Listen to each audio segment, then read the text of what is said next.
Three, two, one.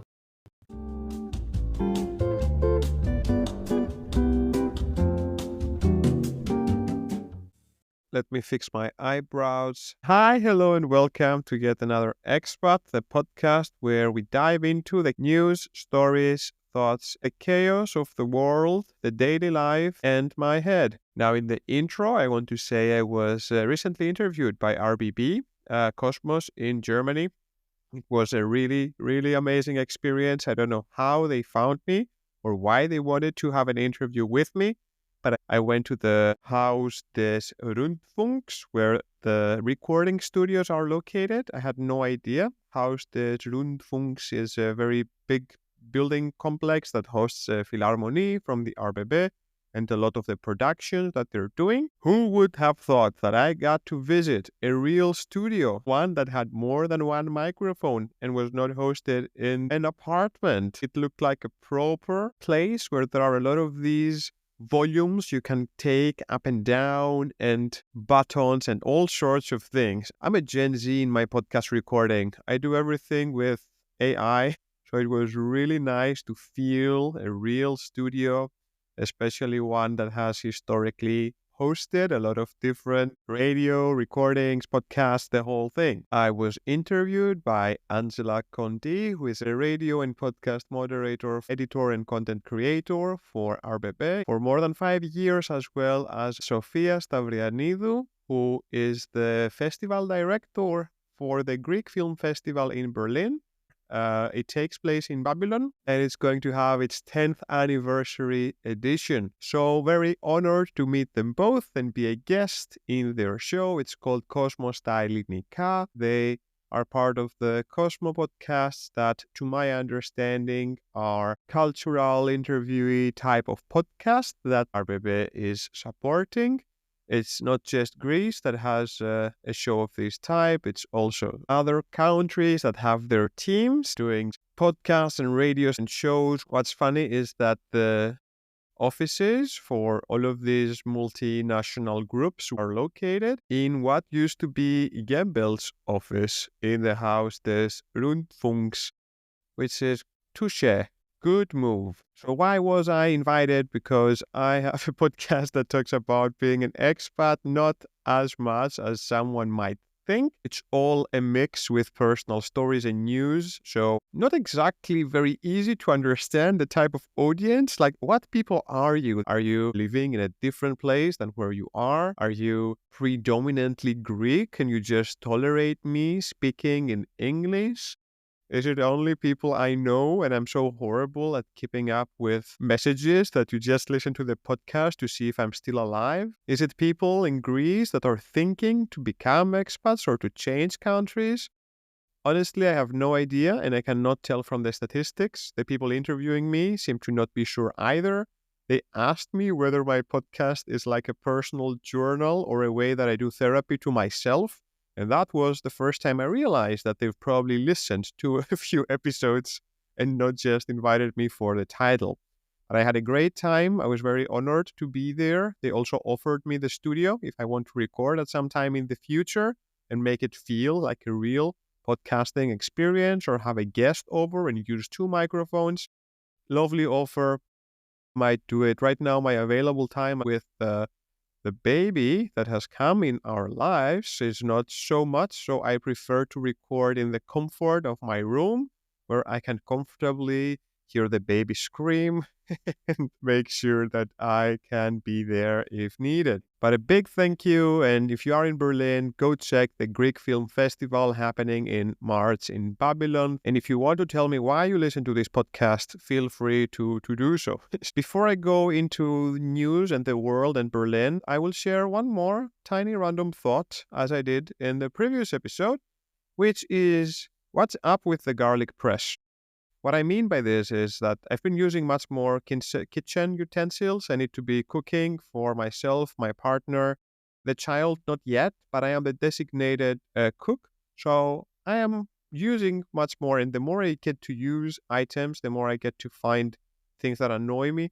So I want to express my non-understanding around the garlic press.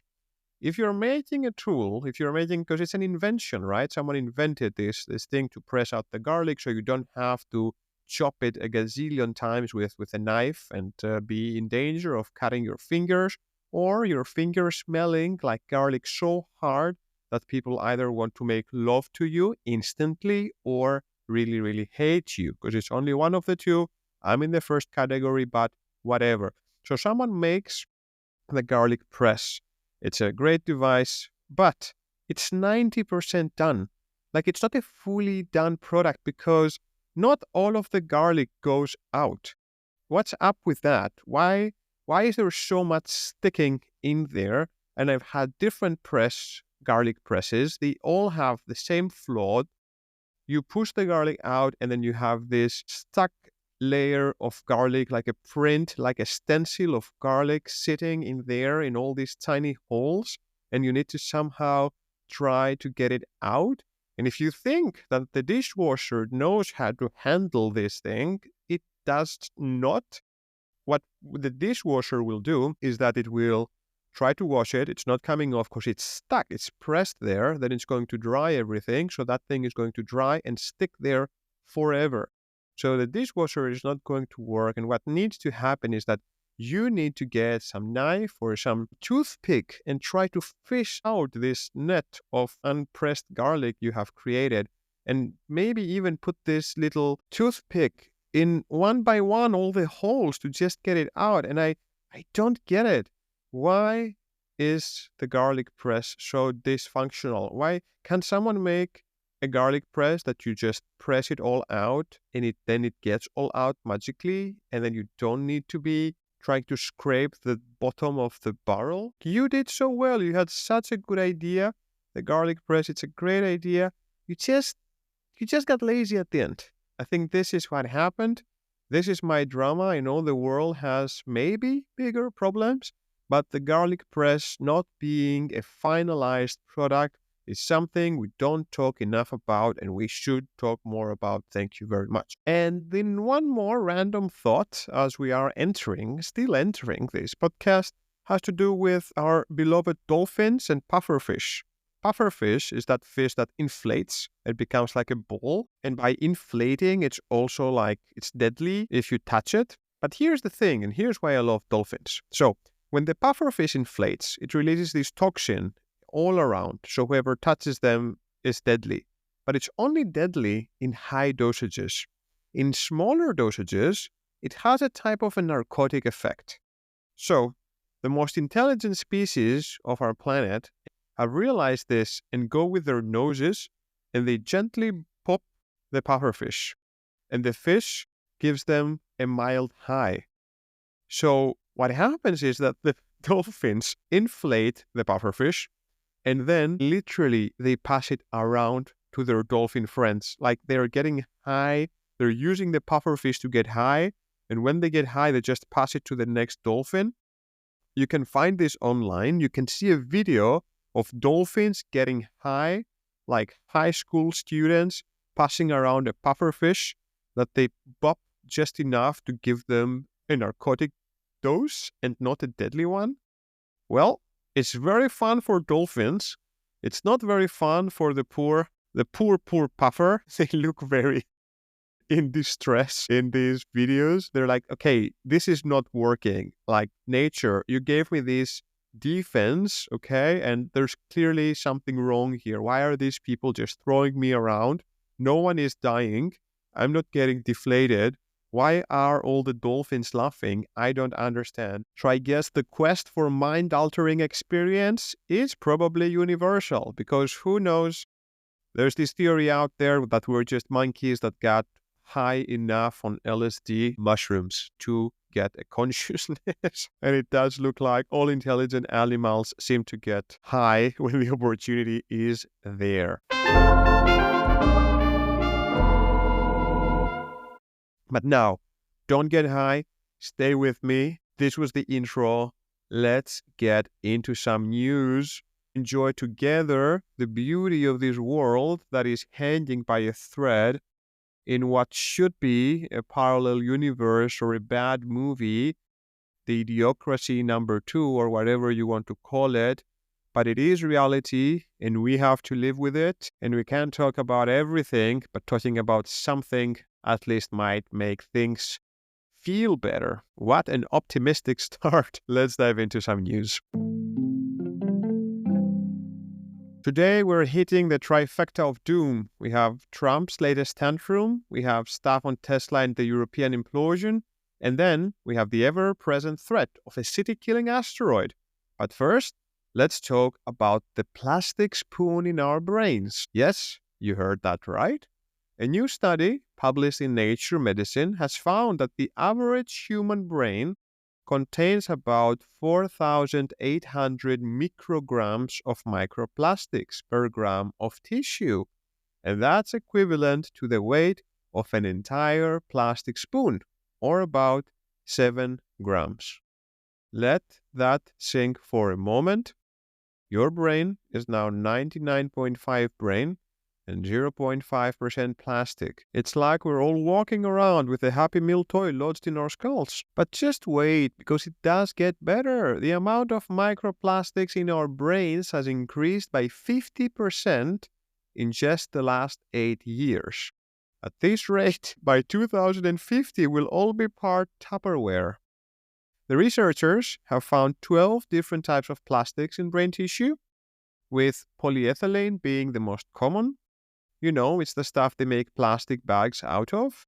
So the next time you forget your reusable shopping bag or you want to make fun of the European Union for banning straws and banning caps, plastic caps, while the rest of the world gets to play with AI and create all these models that are using all of the energy and will make us all jobless, remember, someone is at least trying to stop all that plastic. So yeah, the next time you forget your reusable bag, just remember you probably carry one plastic bag in your head. And of course, it's not just the brain, it's microplastics in other organs, in the liver, in the kidneys. But the brain seems to have significantly higher concentrations than other organs. And I don't want you to get into an existential fear now or in wondering what is happening. I'm also wondering what is happening, and it seems like not enough talk is being happening around this. So this tiny little everyday podcast that you probably listen to get away from your thoughts and listen to mine comes again. I'm sorry to keep bringing microplastics again and again, but they're coming to me. Maybe it's the microplastics in my brain that are making me talk about microplastics. Maybe they also don't want to be around and they're just taking over my head to bring out the topic.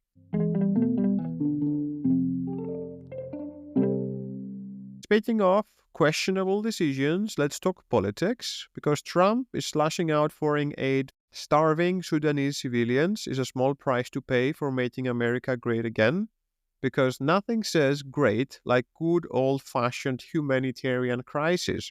What has happened is that Trump has shut down the services that provide aid and money for humanitarian organizations around the world. The US puts a lot of money in humanitarian aid, maybe because their hands are dirty, maybe not, but in any case, all funding has been stopped, which means that children are not being treated that are born in HIV places. It means that camps that are hosting ISIS refugees are not being guarded anymore.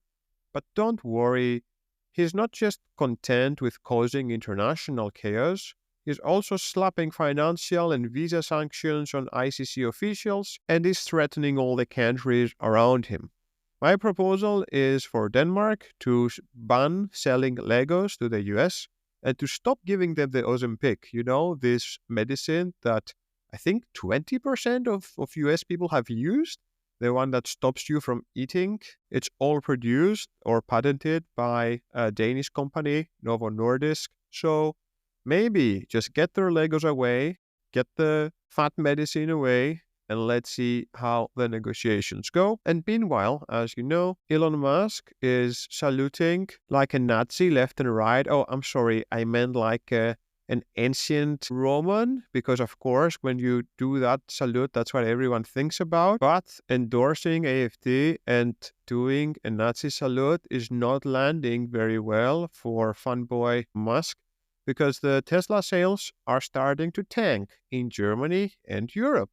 Apparently, Germans aren't very thrilled with Musk's behavior. Who would know? But in this bad joke, Trump is signing presidential orders faster than Michael Jordan was signing autographs, descending us into madness.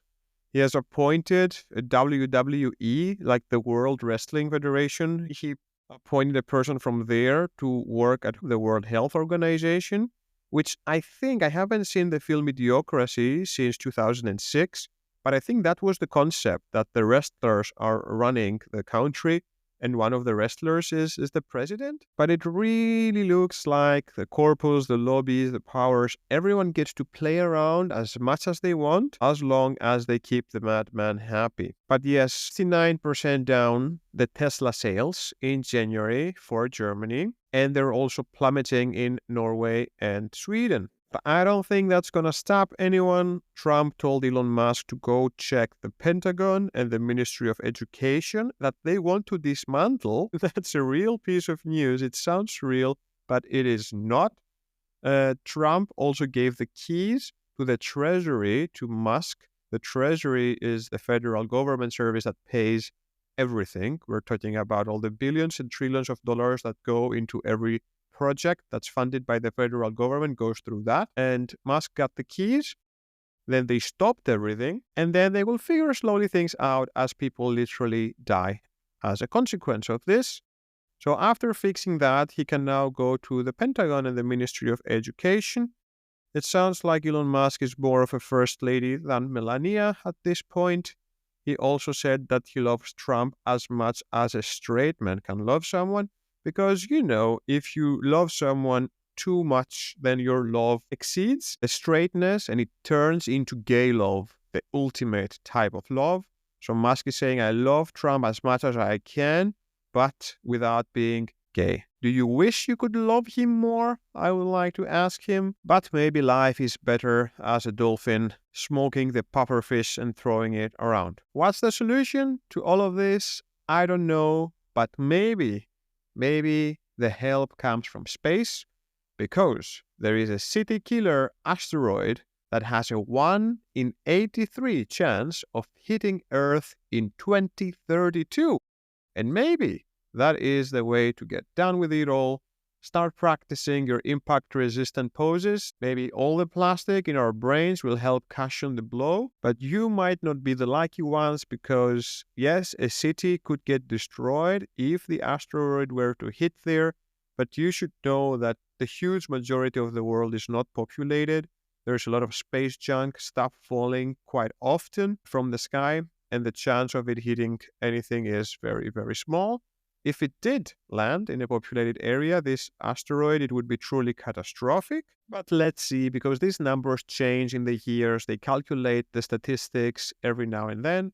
And the calculations from NASA's Jet Propulsion Laboratory showed that there is a 1.6% chance the asteroid will strike Earth on December 22, 2032. So we have 7 good years. We'll keep on watching. Maybe it's time to throw an Armageddon project. Who knows? Don't stress or don't get your hopes up, depending which side you are on, how filled the glass looks for you, half empty or half full, because we have plenty of time to prepare if we're not busy killing each other. NASA had a 2022 mission called DART that successfully pushed an asteroid out of its course using a spacecraft. That target asteroid was not posing a threat to Earth, but it was making it an ideal test subject to try this technology. So if NASA is still around in 2032, maybe it can deflect that asteroid. There are more experimental ways to stop asteroids, like vaporize parts of them to create a thrust effect. Shooting it with lasers or pushing it with a large spacecraft could work. And of course, if everything fails, you can evacuate the zone, go at a distance, and see the meteor strike. But as I close off, and this is the closing, one thing that gives me comfort these days is baby smell. Babies smell like a drug. It's like I'm the dolphin pushing the pufferfish around. And I thought, more people could use this. So here's my idea. Maybe we can make an app It's called the Baby Smell app. Imagine you have a hard day. You need to, I don't know, get to work. It's all muddy. You don't know what to do. As you drive by, you see that a baby is on your way that is part of the Baby Smell app. You click, you make a quick stop, 2 hands bring out the baby, you take a good sniff, and then you continue. The brain chemistry is going to do its wonders in the most natural way. No smoking, no marijuana, no pufferfish, nothing else. Just a good old baby sniff from their scalp. This is my idea. I can start recruiting babies, the hubs into the towns. Maybe I need to start a business. You know all these people that were putting air in jars? This was a thing. I remember visiting Paris it must have been almost 20 years ago by now. And next to the Montmartre, where all the artists were, they were selling Parisian air. And this was a container they had filled with air and sealed it. And some people would buy it. And let's not get into the more kinky stuff, the OnlyFans corners of what type of air some entrepreneurs have been selling. So what if I can actually extract the baby smell and put it into a jar and then ship it to you, and then you don't have to stop on your way, or you don't have to physically go where a baby is and pay to get a sniff. You can actually pay me, and I send some. Okay, is this turning too dark? I just realized there is a very big problem with this idea. It was all based on good intent. The world is a dark place, and we all have a plastic spoon in our heads. So I should be more wise about where this idea would go. On the last segment, February in Berlin has a lot of things going on, so make sure you don't miss out. First of all, the Berlinale is back, and this time it's celebrating its 75th birthday. It will have over 400 films. It's the perfect excuse to pretend you're a film critic for a week and prepare for 11 days of cinematic overload. Make sure to queue early to get those tickets. In music and arts, there is the CTM Festival from February 1st to 9th, 2 days left.